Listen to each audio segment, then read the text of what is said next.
Hello à tous, alors aujourd'hui on se retrouve dans une toute nouvelle vidéo qui va parler de la gradation. J'ai décidé de parler de la gradation parce que c'est pour moi un sujet important, surtout quand on fait du patronage. Je vais pas vous faire un cours sur la gradation, je vais simplement parler de la gradation dans le logiciel Clos. Pour ceux qui ne connaissent pas la gradation, je vous invite à vraiment faire des recherches sur internet ou alors à vous procurer des bouquins qui en parlent. C'est un sujet qui est assez complexe à comprendre et qu'il faut savoir maîtriser pour pouvoir l'utiliser. C'est également quelque chose qui prend du temps. J'ai réfléchi à faire une vidéo court par rapport à ça. Cependant, c'est pas un sujet sur lequel je suis super à l'aise et je préfère parler de choses sur lesquelles je suis à l'aise. Alors je sais faire la gradation, mais il me faut du temps en fait, et à chaque fois que je fais de la gradation, j'ai toujours mes cours à côté de moi pour être sûr que ce que je fais c'est juste. Donc c'est pour vous donner un petit peu une idée de où je me situe au niveau de la gradation. Du coup, ce que je veux parler, ça va être des outils de gradation qui sont juste ici en bas. Alors il y a le premier outil qui va permettre de faire une gradation manuelle et il y a le deuxième outil qui va permettre de faire une gradation automatique. Ils fonctionnent tous les deux de manière très différente et il va falloir les enregistrer de manière différente également. Donc je vais commencer par la gradation automatique tout simplement parce que c'est ce qu'il y a de plus simple et de plus rapide à faire. Une gradation automatique, vous prenez par exemple votre vêtement, là j'ai ma jupe culotte ici. Donc j'ai une jupe culotte que j'ai faite. Et du coup, je veux par exemple faire cette jupe culotte à la taille enfant. Donc du coup, je vais ouvrir ma taille enfant. Et là, vous voyez que clairement, ça c'est mon patronage. Vous voyez là que clairement, en fait, ma jupe culotte, elle n'est pas adaptée à la taille de la petite. Quand je vais sélectionner ça comme ça, hop, je vais le descendre. Quand je le mets au niveau de sa taille, on voit très clairement que c'est pas une jupe culotte adaptée à une enfant. Du coup, tout simplement ce que je vais faire, c'est que je vais sélectionner justement cet outil-là, après avoir sélectionné mon patronage.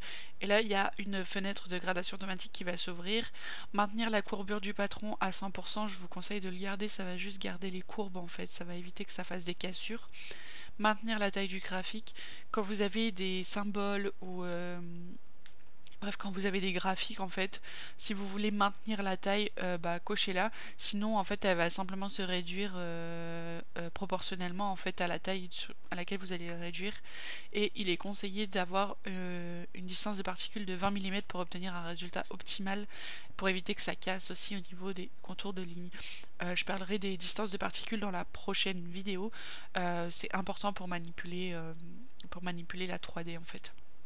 Donc une fois que j'ai fait ça, je fais OK. Et là, vous allez tout simplement voir, ça charge, que mon patron va automatiquement se mettre à la taille de l'enfant.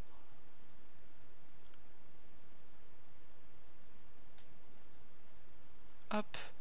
Et voilà. Là, vous avez vu que du coup, ma jupe culotte, elle s'est mise à la taille de la petite. Automatiquement. Quand je vais dans ma fenêtre 2D, on voit que j'ai anciennement la vraie taille, et là j'ai nouvellement la taille qui correspond à la taille de mon mannequin, tout simplement. On peut voir que ça l'a fait aussi ici. Donc une fois que vous avez fait ça, si vous voulez l'enregistrer à la taille de votre mannequin, vous devez l'enregistrer séparément, vraiment. Il faut faire ça pareil avec toutes les tailles, et du coup, pour pouvoir avoir une autogradation qui fonctionne, il faut à chaque fois modifier la taille du mannequin. En gros, l'autogradation, ça va mettre votre vêtement à la taille du mannequin dans la fenêtre 3D. Ça va se baser sur ça. Du coup, maintenant, je vais tout simplement vous parler de l'outil de gradation, celui-ci. Je vais supprimer ça, clairement, j'en ai pas besoin. Hop. Du coup, quand on va travailler la gradation dans Clos, on va tout d'abord créer un fichier de gradation. C'est le plus important, c'est ça qui détermine en fait les tailles de base et comment ça va se passer. Donc là, je vais les prendre, je vais les espacer un petit peu. Hop.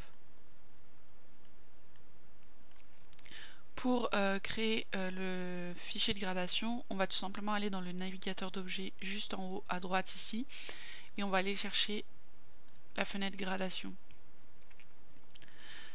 Une fois que j'ai fait ça, je sélectionne tout simplement mon patronage et je fais attribuer.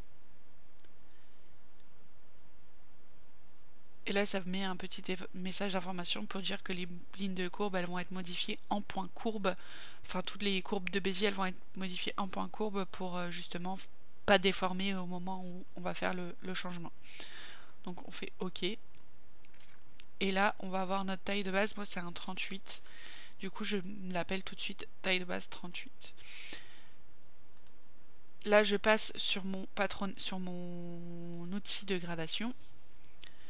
Je vais ajouter... non, c'est pas ici. Ne faites pas la même erreur. C'est ici. Je vais ajouter une taille. Et là, on va voir... Bah, je vais peut-être mettre la taille 36. Et là, je vais mettre la taille 40. On va faire 3 tailles. Ça sera beaucoup plus lisible. Et du coup, je vais garder avec moi aussi tout simplement mon tableau d'évolution des tailles. Ça, c'est... Quand vous faites une gradation, c'est le minimum, c'est d'avoir de connaître soit par cœur vos évolutions de taille, soit d'avoir un tableau avec vos évolutions dessus. Du coup, on va dire par exemple, bah là ça va être les lignes. Là ici, je vais avoir ma ligne de hanche, de grande hanche. Et ben je sais que ma ligne de grande hanche, mon évolution, elle va être de 4 cm. Et du coup, comme il va falloir que je répartisse, bah, ça va faire 1 cm de partout. Du coup, je vais cliquer sur le point. Là, j'ai mis 4 points. Là et ici. Et je vais cliquer sur ces points et je vais tout simplement rentrer les valeurs. Vous voyez qu'ici, il y a la distance 1 cm et il y a toutes les tailles qui sont rentrées. La 38, c'est la taille de base, vous ne pouvez pas la modifier. Et là, pareil, il est marqué offset, donc c'est le décalage qu'il va avoir.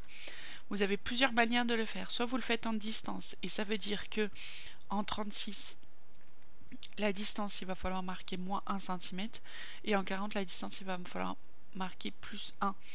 Si vous voulez faire du 42 et du coup avoir encore plus 4 cm par rapport à la taille 40, il y aurait fallu marquer plus 2 cm. Les offsets, ça marche différent. Vous allez simplement mettre le nombre de centimètres, le nombre de décalage qu'il va y avoir. Donc ça veut dire qu'entre le 36 et le 38, il va y avoir moins 1 de décalage. Et entre le 36 et le 40, d'ailleurs, il faudrait pouvoir réussir à modifier ça.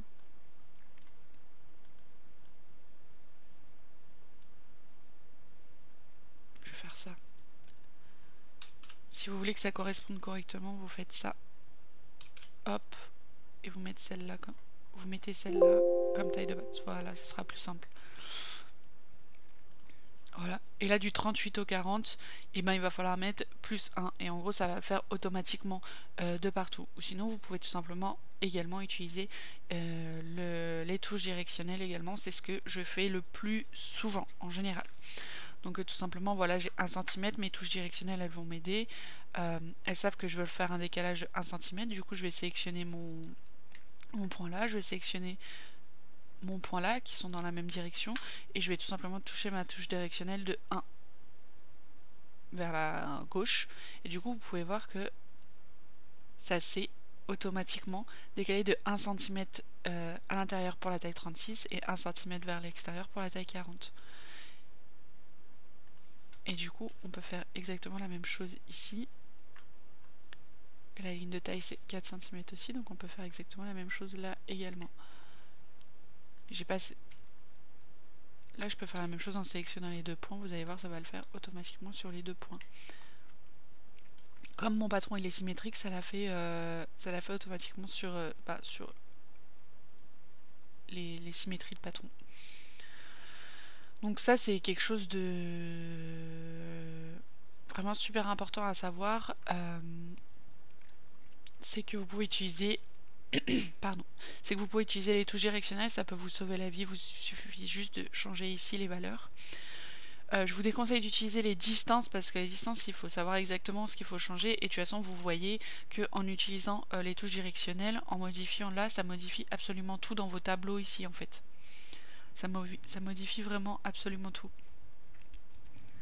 Donc moi je vous conseille soit d'utiliser les touches directionnelles en bougeant chaque point manuellement de la valeur dont vous souhaitez. Ça vous permet de travailler vraiment chaque point en sachant que la gradation, il faut savoir quel point il faut modifier.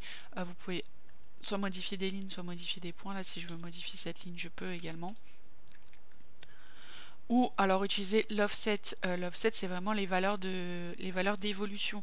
Donc si vous savez que votre taille, elle a une évolution de 4 cm de la taille 36 à la taille 38, et ben vous savez que du coup vous allez devoir mettre 1 cm d'évolution sur le point, clairement. En gros, sur ce point-là, vous savez que on va prendre celui-là.